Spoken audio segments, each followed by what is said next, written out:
Thank you, Honourable Speaker. Honourable Speaker, before I start, I'd like to respond to the ANC Speaker's question. Mr. Mapulani asked what must be done.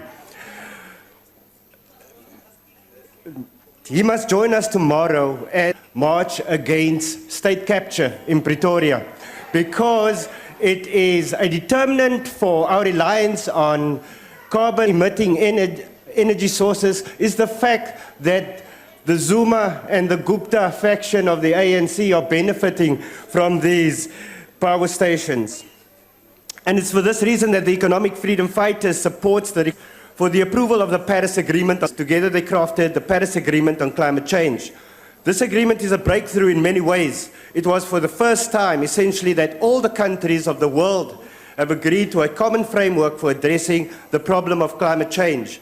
It acknowledges that reducing emissions requires that countries transform their economies, even as they strive for economic growth, which historically has gone hand in hand with energy production and its byproduct, carbon pollution. As we approve this agreement, we also need to ensure that our developmental path does not compromise our ability to mitigate against the impacts of climate change. It is for this reason that the EFF consistently called for a rethink in the way we do development. The EFF has always advocated for a move from carbon-emitting energy sources, such as our over-reliance on coal, to more renewable, environmentally friendly ways of generating our energy needs, such as wind and solar power. We want our ecological infrastructure maintained in such a way that we can, as a nation, appreciate the critical importance of our surroundings. The state must invest in the maintenance of our wetlands, most of which are critically endangered. We must invest in the protection of our biodiversity in such a way that also improves social well-being.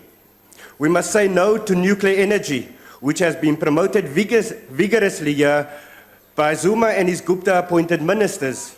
We must together rethink a future we are going to bestow on our children, free of carbon emissions, full of sustainable development ideas. The Paris Agreement on climate change is a good framework to take us to that future, and we support it as the EFF. And we call on all South Africans to join us tomorrow in Pretoria as we march on state capture, and I hope to see Honourable Mapulani there as well, and all those ANC members and ministers here who are opposed to state capture. Thank you very much, Speaker.